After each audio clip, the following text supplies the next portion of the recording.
नमस्कार, देवभूमि IAS academy के YouTube channel में आपका स्वागत है। भारत के करंट अफेयर की सीरीज में आज तीसरी सीरीज हमारे पास है, जिसमें भारत और विश्व में दिए जाने वाले अनेक पुरस्कार हैं, जैसे पद्मश्री पुरस्कार, पद्म भूषण, पद्म विभूषण और विश्व स्तर पर एबेल पुरस्कार, पुलित्जर पुरस्कार। चलिए इसी सीरीज में शुरुआत करते हैं हम। सबसे पहले स्क्रीन में दिखाई दे रहा होगा व्यास सम्मान। व्यास सम्मान उनका डिटेल पहले कब शुरू किए गए थे, कौन देता है उनको और विगत 2 या 3 वर्ष में किसको दिए गए हैं, पहला व्यास सम्मान किसे दिया गया है।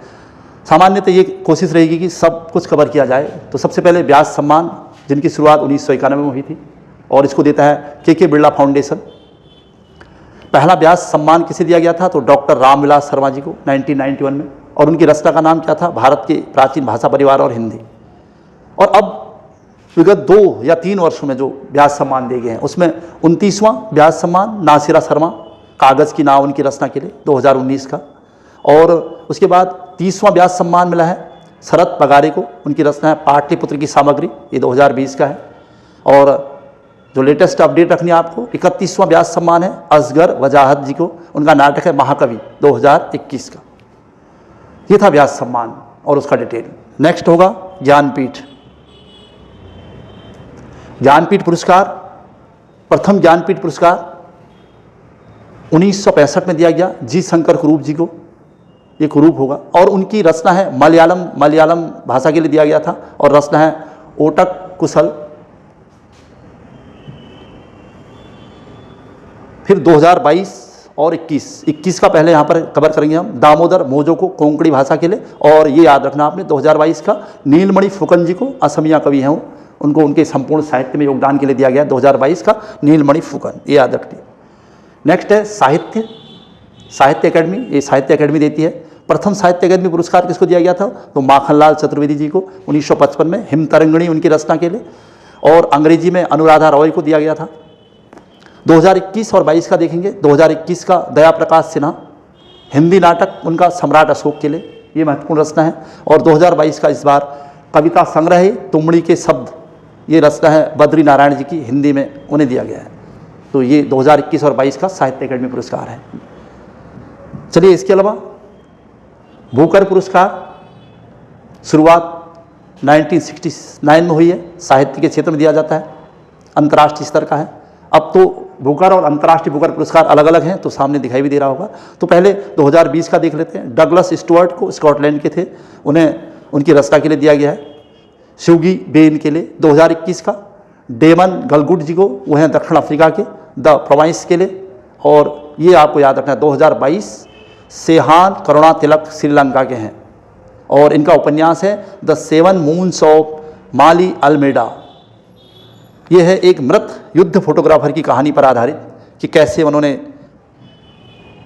फोटोग्राफी की और उस संदर्भ में उन्हें किस किस संघर्ष का सामना करना पड़ा था। तो साहित्य बुकर पुरस्कार। अब है नेक्स्ट अंतर्राष्ट्रीय बुकर पुरस्कार, अंतर्राष्ट्रीय मैन बुकर पुरस्कार। ये ध्यान रखिएगा, बुकर पुरस्कार पूछा जा रहा है, अंतर्राष्ट्रीय मैन बुकर पुरस्कार। इसमें है 2021 का आंकड़ा सीधा, David Diop at night all blood is black के लिए, ये रचना है उनकी 2021 का। और 2022 का जिसको आपको ध्यान रखना विशेष, वो है गीतांजलि श्री भारती हैं, और डेजीरा कवेल को, उपन्यास है टॉम और सैंड। संयुक्त रूप से ये इंपॉर्टेंट क्वेश्चन है। गीतांजलि श्री पहली महिला या पहले भारतीय जिन्हें अंतर्राष्ट्रीय मैन बुकर पुरस्कार दिया गया है। नेक्स्ट है अबेल, गणित के क्षेत्र में दिया जाने वाला पुरस्कार है। 2021 और 22 के आंकड़े यहाँ पर दिखाई दे रहे हैं। अबेल पुरस्कार 2021 का, एवी विजडर्सन अमेरिकी हैं, और एवी विजडर्सन और अमेरिका लास जलो, ये नाम है, ये हंगरी के हैं। 2022 का मेन रखना है तो ध्यान, वो है डेनिस पार्लेन यूएसए के। अबेल गणित के क्षेत्र में दिया जाने वाला पुरस्कार है। फिर से एक पुरस्कार यहाँ पर है सरस्वती पुरस्कार, साहित्य के क्षेत्र में दिया जाता है, भारत में दिया जा रहा है।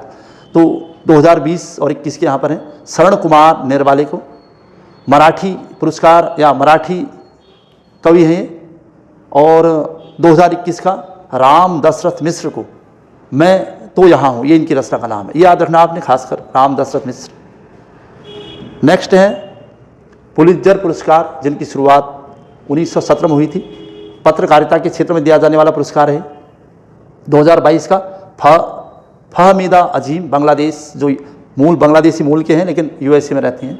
और भारत की ओर से जिन्हें मिला है वो है कोरोना काल में भारत में फोटोग्राफी में अहम योगदान देने के लिए ये जो 4 नाम यहाँ पर दिखाई दे रहे हैं, अदनान अबीदी, दूसरा नाम है सना इरशाद मट्टू, तीसरा नाम है अमित दबे और चौथा नाम है मरणोपरांत दानिश सिद्दीकी। अफगानिस्तान में तालिबान का चित्रण करने के लिए मरणोपरांत पुलित्जर पुरस्कार दिया गया है इन्हें। इसके अलावा भारत में जो पद्म पुरस्कार 1954 से जिनकी शुरुआत हुई है, पद्म विभूषण, पद्म भूषण और पद्मश्री, उनकी लिस्ट है हमारे पास 2021 और 22 की। खासकर 21 में कितने लोगों को दिया गया, इस टाइप के क्वेश्चन भी आ रहे हैं। तो 2021 में 119 लोगों को टोटल दिया गया था, जिसमें 7 लोग पद्म विभूषण पुरस्कार विजेता थे और 10 लोग पद्म भूषण और 102 लोगों को पद्मश्री दिया गया था। ये था 2021 का आंकड़ा। लेकिन वर्तमान में 2022 में 128 लोगों को दिया गया है और उसमें पद्म विभूषण 4 लोग हैं और पद्म भूषण 17 लोग तथा पद्मश्री 107 लोगों को दिया गया है। तो ये जो 2022 का आंकड़ा है, इसकी कुछ खास लोग जो महत्वपूर्ण क्वेश्चन बन सकते हैं या संभावना है वो सामने आ रहे हैं। उसमें सबसे पहले पद्म विभूषण 3 लोगों को इस बार मरणोपरांत पद्म विभूषण दिया गया है। उसमें एक नाम उत्तराखंड से भी है, जनरल विपिन रावत, या देश के पहले सीडीएस, मरणोपरांत सिविल सेवा में योगदान के लिए उत्तराखंड के हैं। प्रभा अन्य, कला के क्षेत्र में महाराष्ट्र के। राधे श्याम खेमका, इन्हें भी मरणोपरांत दिया गया है। सिविल सेवा, साहित्य और शिक्षा में योगदान के लिए उत्तर प्रदेश के रहने वाले हैं। और चौथा नाम है कल्याण सिंह, मरणोपरांत मिला है इन्हें भी, पब्लिक अफेयर्स के लिए उत्तर प्रदेश। ये 4 नाम जिन्हें पद्म विभूषण 2022 मिला हुआ है। इसके अलावा 17 पद्म विभूषण विजेता, उसमें से कुछ नाम हमने यहाँ पर कवर करे हैं।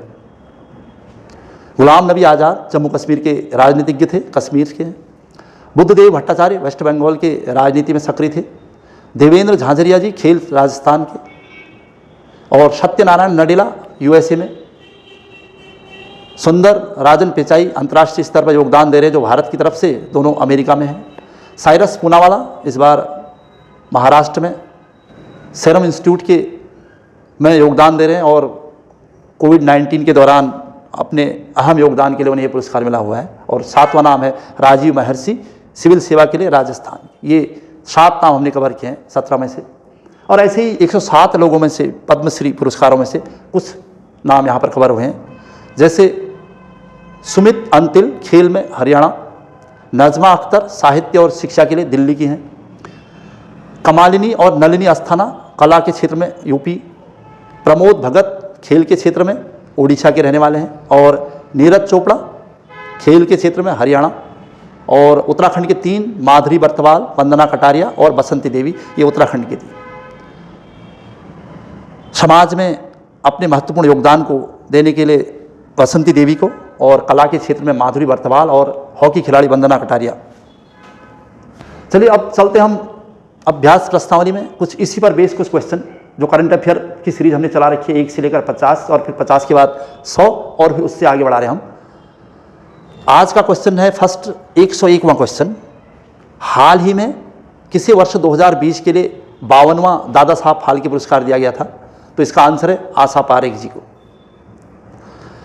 हॉकी इंडिया के नए अध्यक्ष के रूप में किसे चुना गया है? तो आंसर है दिलीप तिर्की जी को। थर्ड है यानी 103वां क्वेश्चन, जलदूत ऐप किस मंत्रालय द्वारा विकसित किया गया है? तो आंसर है ग्रामीण विकास मंत्रालय, भारत सरकार। 104वां क्वेश्चन, हाल ही में किस देश ने चंद्रमा के निकट दुर्लभ लूनर क्रिस्टल और परमाणु ऊर्जा स्रोत की खोज की है? तो इसका आंसर है चाइना ने किया है, चीन। ऑस्कर 2023 में भारत की आधिकारिक प्रविष्टि के रूप में किस फिल्म की घोषणा की गई है? तो आंसर है इसका है चौथा, छेलो सो। नेक्स्ट क्वेश्चन है, भारत के अगले यानी 14वें अटॉर्नी जनरल कौन नियुक्त किए हैं? 14वें अटॉर्नी जनरल हैं भारत के, तो ये है आर वेंकटमणि। क्रिकेट महिला एशिया कप 2022 की मेजबानी किस देश ने की है? तो बांग्लादेश। जो 2023 में होने वाले ब्रिक्स शिखर सम्मेलन की अध्यक्षता कौन सा देश करेगा? तो इसका आंसर है दक्षिण अफ्रीका में होने जा रहे हैं जनवरी में। नेक्स्ट है, हाल ही में किस देश की क्रिकेट टीम ने एशिया कप जो 2022 में हुआ है यूएई में, तो किसने जीता है? तो श्रीलंका। भारतीय मूल की बैरिस्टर सुएला ब्रेवरमैन किस देश की नई गृह मंत्री बनाई गई हैं? तो ब्रिटेन की गृह मंत्री। 111वां क्वेश्चन है, भारतीय नौसेना द्वारा 19 सितंबर 2022 को किस नौसेना जहाज को सेवा मुक्त किया गया है जिसने 32 साल तक अपनी सेवाएं दी? तो इसका आंसर है INS अजय V34। किस देश की लैब में विश्व में पहली बार आर्कटिक भेड़ियों की क्लोनिंग करके एक नया भेड़िया माया तैयार किया है? तो इसका आंसर है चीन, चाइना। नेक्स्ट क्वेश्चन है 113वां, प्रोजेक्ट चीता, भारत में बहुत सारे चीते लाए गए थे नामीबिया से, अफ्रीकी देश से, के तहत किस राष्ट्रीय उद्यान में नामीबिया या अफ्रीका से चीतों को लाया गया है? तो इसका आंसर है मध्य प्रदेश के कुनो राष्ट्रीय उद्यान में। ये क्वेश्चन भी काफ़ी सुर्खियों में था, इस वजह से संभावनाएं ज़्यादा बढ़ती हैं। क्वेश्चन नंबर 114, लिज ट्रस किस देश की अब तक की तीसरी महिला प्रधानमंत्री है? तो ब्रिटेन। यूनाइटेड किंगडम UK के नए राजा कौन बनाए गए हैं? एलिजाबेथ की मृत्यु के बाद वहाँ के जो नए राजा घोषित हुए हैं वो हैं Prince Charles III। Question number 116, किस भारतीय गायक के नाम पर कनाडा ध्यान रखिएगा मरखम शहर की एक सड़क का नाम रखा गया? तो AR रहमान। भारत सरकार द्वारा किस लोक नृत्य को यूनेस्को की अमूर्त सांस्कृतिक विरासत सूची में शामिल करने के लिए नामित किया गया है? तो गरबा लोक नृत्य को अमूर्त सांस्कृतिक धरोहर में शामिल करने के लिए नामित किया गया है। क्वेश्चन नंबर 118, चंडीगढ़ अंतर्राष्ट्रीय हवाई अड्डे का नाम बदलकर किसके नाम पर रखा गया है? तो इसका आंसर है शहीद आजम भगत सिंह के नाम से। कौन सा राज्य भारत का पहला हर घर जल प्रमाणित राज्य है? पूरे देश में हर घर जल हर घर नल की योजना चलाई जा रही है, तो इससे पहला प्रमाणित राज्य है गोवा। क्वेश्चन नंबर 120, भारत में कौन से अंतर्राष्ट्रीय हवाई अड्डे ने 18 अगस्त 2022 से डिजी यात्रा कार्यक्रम की शुरुआत की है?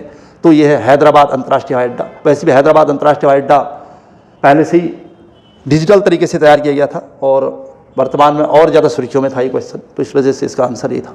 किस क्रिकेट टीम ने हाल ही में पहली बार रणजी ट्रॉफी का खिताब जीता? पहली बार मध्य प्रदेश ने रणजी ट्रॉफी जीती है मुंबई को हराकर। किसको अंतर्राष्ट्रीय मुद्रा कोष IMF के पूर्व मुख्य अर्थशास्त्र की दीवार में शामिल किया गया है? तो ये है गीता गोपीनाथ। महत्वपूर्ण क्वेश्चन है, हाल ही में किस राज्य ने 3700 मेगावाट की अडानी ग्रीन एनर्जी परियोजना की मंजूरी दी है? तो आंध्र प्रदेश। क्वेश्चन नंबर 124, अंतर्राष्ट्रीय क्रिकेटर्स महासंघ की पहली महिला अध्यक्ष कौन है? तो लिसा स्टार लेकर। ध्यान रखिएगा, ये भी इंपॉर्टेंट क्वेश्चन है, करंट के क्वेश्चन है जो कि खेल से संबंधित हैं। किस देश के राष्ट्रपति इमैनुअल मैक्रों ने लेबर पार्टी की नेता एलिजाबेथ बोर्न को देश की नई प्रधानमंत्री नियुक्त किया है? तो किस पार्टी से संबंधित है? ध्यान रखिएगा, लेबर पार्टी से, और यह आंसर फ्रांस। क्वेश्चन नंबर 126 है, किस भारतीय पत्रकार को मरणोपरांत पुलित्जर पुरस्कार 2022, इस पहले भी आ चुका है, दानिश सिद्दीकी, अफगानिस्तान में तालिबान के द्वारा जो किया गया है उसको दिखाने के लिए। और क्वेश्चन नंबर 127, अक्टूबर 2022 में ब्रिटेन के प्रधानमंत्री ऋषि सुनक जो कि भारतीय मूल के हैं वो किस पार्टी से है? तो कंजर्वेटिव। ये थी आज की क्लास और करंट अफेयर का तीसरा पार्ट। यहीं पर क्लास समाप्त हो रही। नेक्स्ट पार्ट राष्ट्रमंडल खेल और जो छूटा है अभी ओलंपिक खेल खासकर, और जो अन्य संभावनाएं हैं क्वेश्चन बनने की, उसको हम लेकर आएंगे। आज की क्लास यहीं पर समाप्त हो रही है। नमस्कार, जय हिंद, जय भारत।